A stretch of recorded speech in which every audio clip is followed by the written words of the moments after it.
See if I can fit this all into this video. I found out I can do a little bit longer videos. Before it was only 15 minutes. Now they're letting me go with like 30. I haven't went higher than that yet, but we'll see. Anyway, um, got a call from a lady about a car acting really weird, and they thought it was catalytic converter. So I go down there, I put the computer on it, I find out that there are 5 sensors acting up, which right there gives you a sign that either something is chewed through electrical, something really bad is going on in the engine, or that's got to be the computer, right? Because how else would all those sensors go out just all of a sudden, right?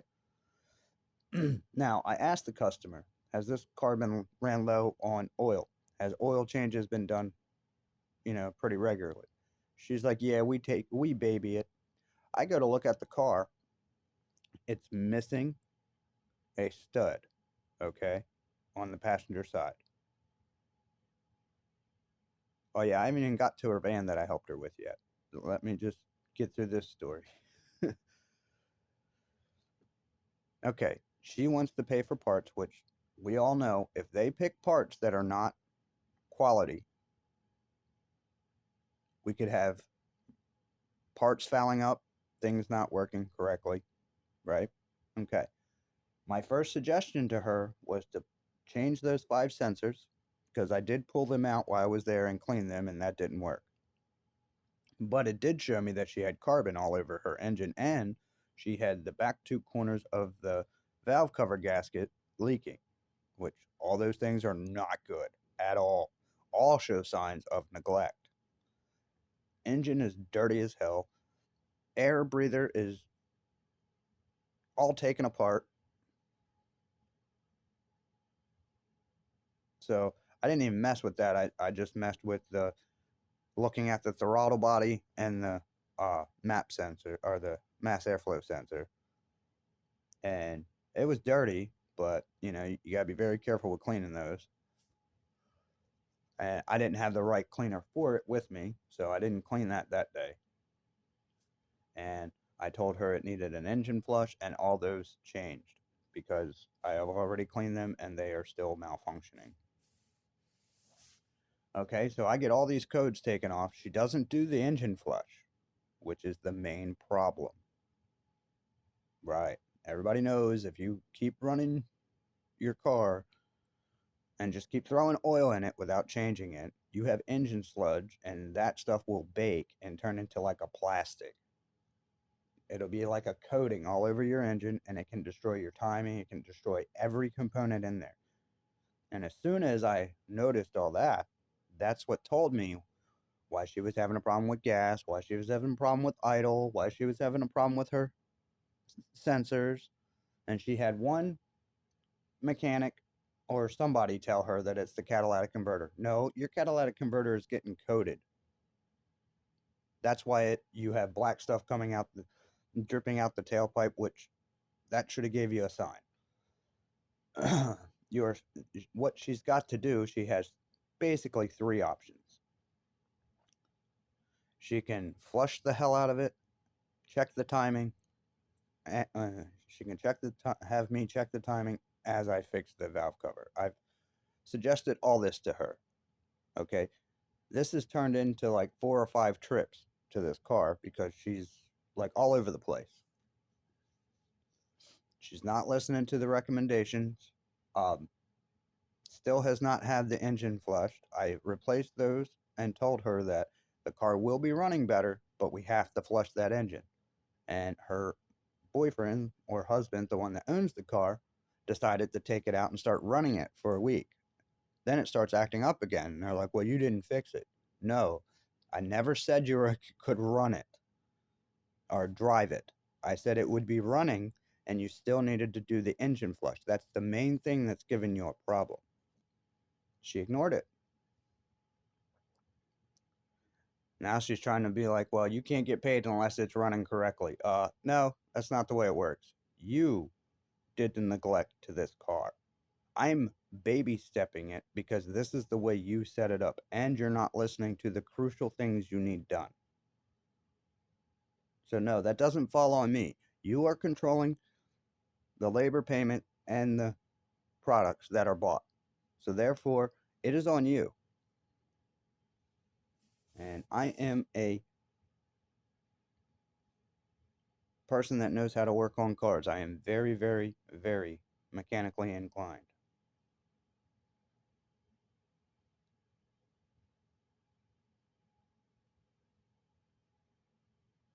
Yeah, this is one of those, mind traps that they try and get you into to try and blame you for what they did to their car. And it's like, dude, you're not listening to what I told you. I'm trying to save you money and you're trying to play games. And everywhere she's going to look, it's going to show her the same thing. Flushing it out. You got to flush the engine oil out, the fuel out, and clean the air breather. I've cleaned the air breather. I've cleaned all the spark plugs. I put all those back in, even though those have not been changed in at least a year. Now, coil packs you can get away with for a while, but not spark plugs. Spark plugs are supposed to be changed. She's having a problem with her van, and I told her it was the alternator, and she was trying to say that it's this, that, and the other. I said no, it's your alternator. I said if not, it's your voltage regulator, and with that voltage regulator, it's in with the ECU. It's not with the actual alternator because it used to be a canister on the side of the car, kind of like a starting solenoid used to be, or then they changed it to putting it on the alternator itself, to where you could take it off the back and put a new one on. Yeah, a lot of people would change an alternator, and it was really that little piece. Yeah. Well, back in the day, they were like 15, maybe $20. Some models were a little bit more than that, but that's still better than $200-300 freaking alternator.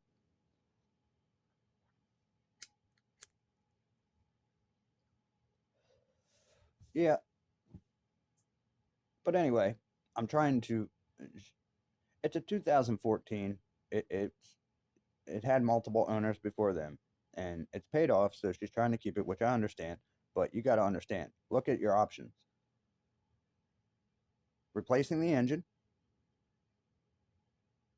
buying a new car, all five, six, maybe in between. I would say in between $3,000 and $8,000 with tax, title, tags, going through insurance if they get the new car. New engine, definitely going to be around at least 4 grand, maybe three to get the engine, and then to get it put in is going to be even more. So, or this, which it'll take a little bit of time. It'll run a little rough as they're cleaning it out, but it'll gradually get better, and it'll say as long as they keep doing it, I will get them to a point where all they got to do is add fuel additives, and before they take it to Jiffy Lube for an oil change, all they got to do is dump a engine flush in it and run it around and run it to the place. And by the time they get there, it'll be ready to be drained out, cleaned and drained out. Now, there are other ways to do it with walnut shells and this and that. But keep in mind, this car was neglected. Okay. I asked that when I first seen what was going on. I was told no, that it was fine. It was kept up on, which was a lie. Then I found out that that was a complete lie because of what was going on. And I didn't say anything. I just told her what she needed: engine flush and all those sensors because they are screwed. And I warned her that valve cover needs to be changed, spark plugs should be replaced, and when I open the valve cover, I'll be able to see the timing. So I warned her of that potential danger, that that gear or that timing chain or something with it might have to be replaced depending on what's going on with all this carbon. She tries to act like I'm running her through a ringer. No. Did I bring you to a shop, tell you it's going to be $5,000 just to replace a freaking air filter that you need or clean something out and then lie to you and tell you you almost blew up your engine and we charged you 5 grand to save it or 3 grand to save it. Did I do that? No. I'm telling you exactly what's wrong with your engine. I'm charging you a very small minimal price for a lot of things going on each time that I'm there. That's what everybody does. That's the way it goes. And it's low. It's very low. Most people charge anywhere from 150 to 250 an hour. I charge anywhere from 150 to 250 for the visit. You can get spark plugs done, oil changed, all that, as long as you have all the parts and you're ready to go. Guess what? That visit, 200 bucks can get a lot of stuff done for you.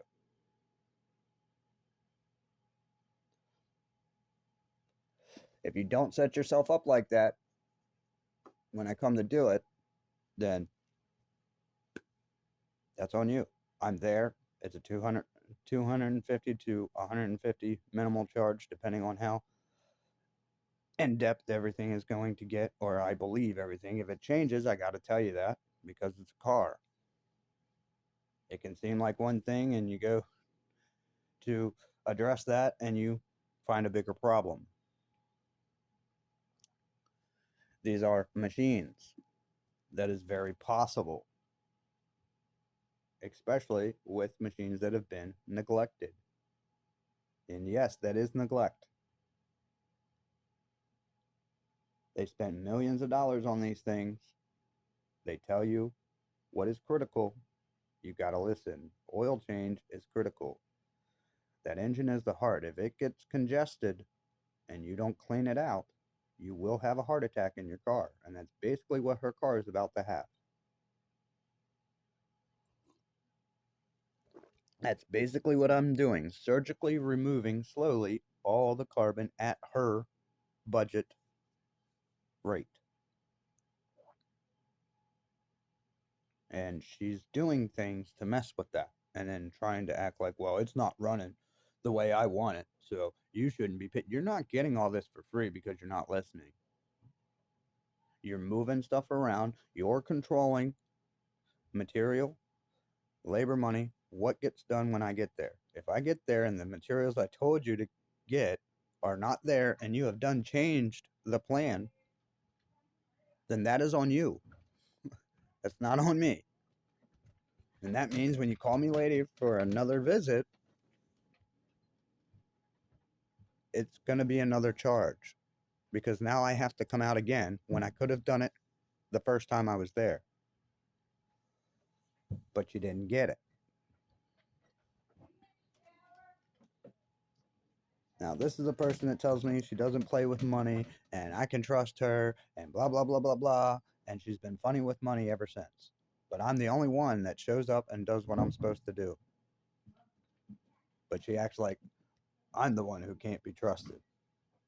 You just took a van all the way to the ocean that I fixed for you. You were the one that picked the alternator that was faulty. I put an alternator in for her. It was faulty. Nothing wrong with the installation whatsoever. She went over it trying to, act like her friend said that it wasn't installed correctly. I said, ma'am, your belt is exact configuration. It is tight as it can be. All connections are connected.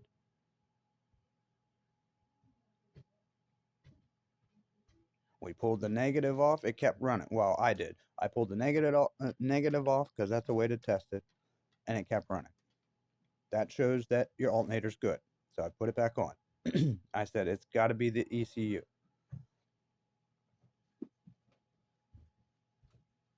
If we have a brand new alternator, and it was a nice alternator, it really was, looked brand new.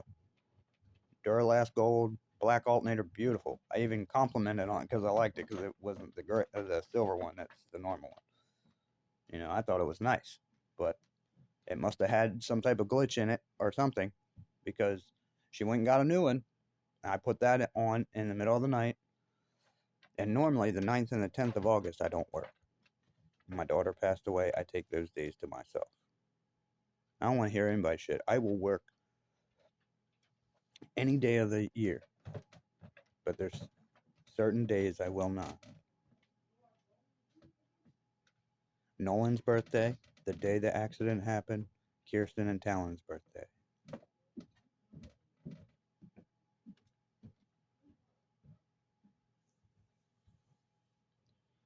Tony's birthday as well.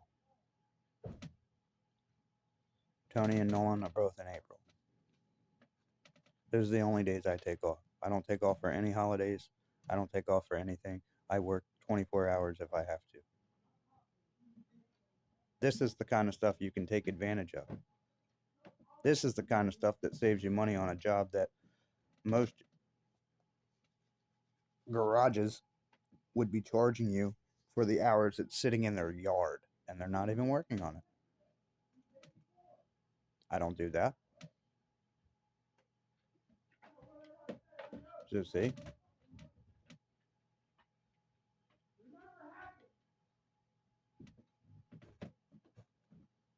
There he goes, acting like he's upset so he can get even more money.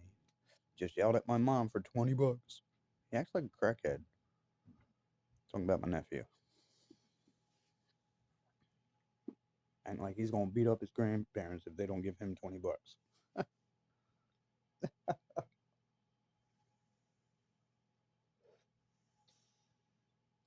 Oh, why don't you get into it? Oh, I have. And they don't like the way I handle it. As soon as I step into it, I am threatened with arrest. As soon as I open my mouth. Yeah, I'm supposed to talk to him like I'm some soft teddy bear. This is the dude that assaulted my kid for no reason. Literally, no reason. Just because he was jealous of him. And he had no reason to be. He got beaten basketball by my son, and he lost his shit. Yeah, it was a game of horse. It was wasn't even a competition for nothing. It's just he was a basketball player.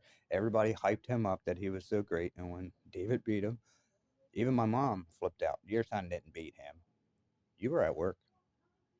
I was here watching them. I knew damn well what happened.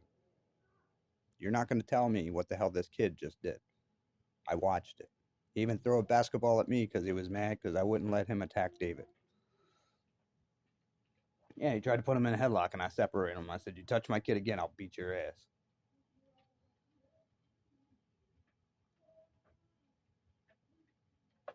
And he got all mad and walked up on the porch until Pop come out yelling at me. You don't touch him. I said, he's my nephew and I will touch him. If he's doing shit like that, yes, I will. You take your dumb ass back in the house. I don't need you telling me how to be a fucking parent. Remember, you're my stepdad. I know damn well how you parent. You're an idiot.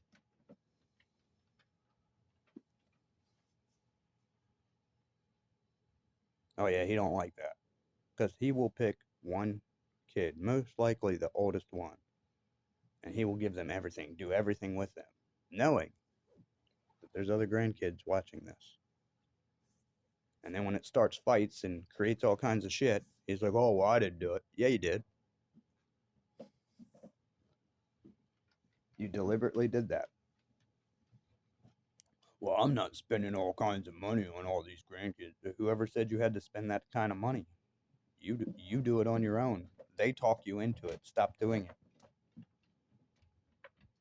Yeah, he says that and then takes John and Willie to Walmart on a baseball gear shopping spree. Then once they get done that, John starts throwing a fit that he wants a dirt bike helmet off the internet. $375 for the helmet. Pop calls my mom up because he spent all the money he had and needed more. And mom went down there and, well, she yelled at Pop, but she still paid it. So they lost like almost $1,400 just in that one day off of two kids. Well, that's what grandparents do. No, they don't. That's what stupid grandparents do. Now, granted, if you've got it like that, I still wouldn't recommend doing that because it spoils the hell out of the kids. And yeah, this is why they act up for their parents and always want to go to their grandparents. And the grandparents know it. They smile. They spoil the shit out of them. That way, they always run to Gramps and Grandma. Yeah, I know how it works. It's payback to the kids for being a nuisance to their parents. Yeah, it starts other stuff too. It can go real far.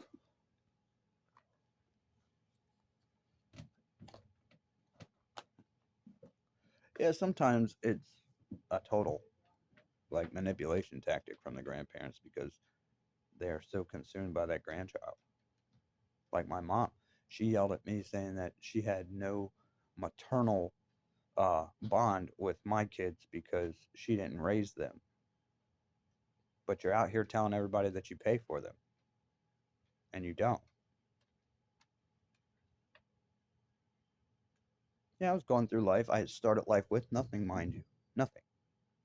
Everything I had, I had built myself. Yeah, my parents didn't give me none of that shit. Nothing. Not even. Nope. No. The one time when I was young and I asked them for a loan to help me start my business because I was in a hot seat because of what Tiffany did, my mom said okay and then went out and spent it for me instead of giving it to me and letting me go out and get a van and be on my feet within 2 weeks. And I even told her all that. I ran it all by her. But when it came down for everything and she already did that, she tried to swear up and down that I never said that. And I know damn well I did. That was my whole plan. I know damn well I told you my plan. And guess what? It didn't happen that way. She went out, she bought an apartment, which all this money I'm paying back, mind you, it's a loan. It's not a handout. Yeah, I was in a lot of trouble and getting ready to have a kid financially. And yes, it was Tiffany that did all that shit. Yes, it was.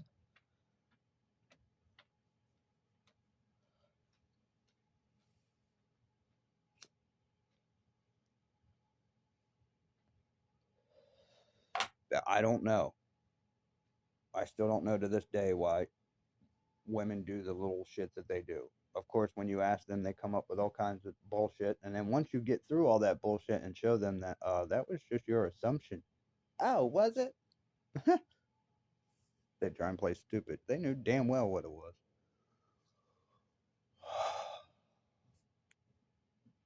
But yeah, that's what happened. You know, I'm ADHD. I'm considered high functioning autistic, and I was deemed disabled from the people that don't listen from the uh, sub shop blowing up in '91. Also, the stuff that I had experienced before '91. Um, some of the stuff after, but most of it was before. Yeah, that's before I'm even 6 years old. '91, I was 6 years old. Again, explaining things so people understand why I wasn't even, I was deemed not able to do nothing. Even though at 8 years old, I was mowing grass and running a business. Maybe not so professional looking, but I did a professional cut. I did a very clean job. Might not have rolled up with a truck and, stickers and business cards and all that, but I had a schedule. I had clients. I made sure not to screw them over. I made sure to give them breaks. And I did one hell of a job. Even when they asked me if I did trimming, I was nervous. I had never ran a weed eater and I know skirting. So when I first started weed eating, everybody's going to laugh about this, but I don't care. I took a pair of scissors around the trailer and around their trimmings. Why? Because it was safe. I knew I wasn't going to hurt anything. I seen what everybody else did with a weed eater around their trailers, and I'm like, if I do that, I know they're going to want me to pay for that, and their trailer's going to look bad. So I would carry a pair of scissors around in my back pocket, orange handle, and that's what I would do after I got done mowing. I'd go around, trim it all up, all around the steps, all around the trailer, all around the tanks, all around the septic pump thing in the front, all that. Oh, I made it look good. I gave him my haircut.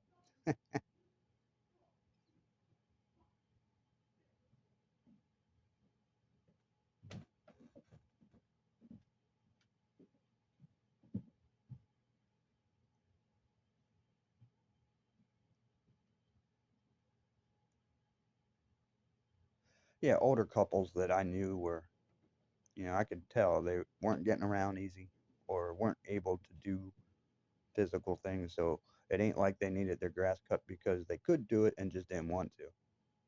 They needed their grass cut because they couldn't do it. So I didn't charge them. Yep. If I seen that they were physically disabled, I told them I would do it for free.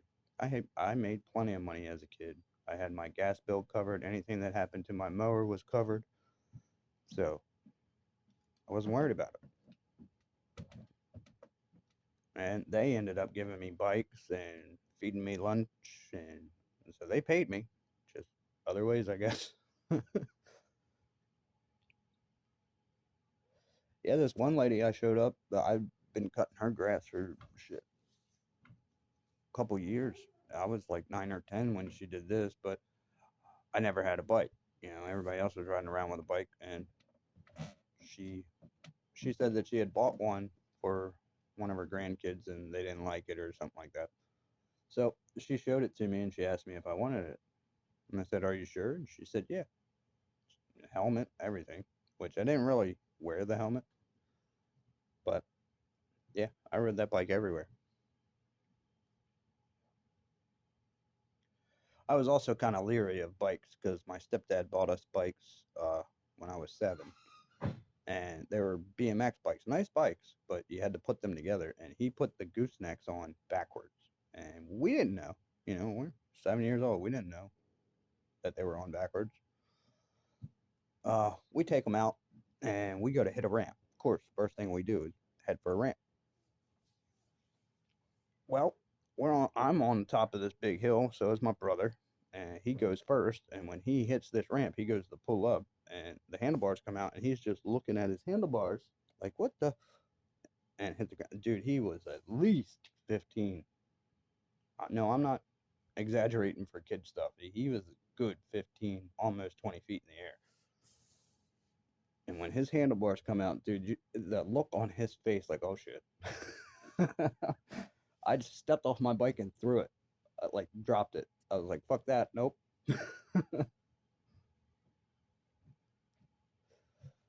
Yeah, he bit it hard, face first, into the fucking gravel and shit. And I didn't know it, but Tiffany and her mom were in the front yard watching it. She was little, but they lived outside the trailer park we had lived in at the bottom of the hill with a guy named Johnny. And yeah, they got to watch it. I didn't know that until I got older. I had no clue that they were there.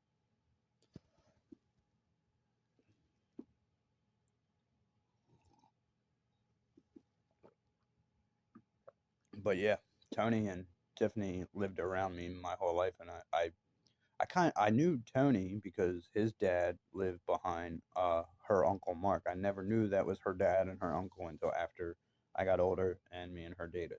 Then I found out who they were and all that stuff, and I found out that that was the two that was in the trailer park that I was in when I was like just after the Perryville and Aberdeen incidents.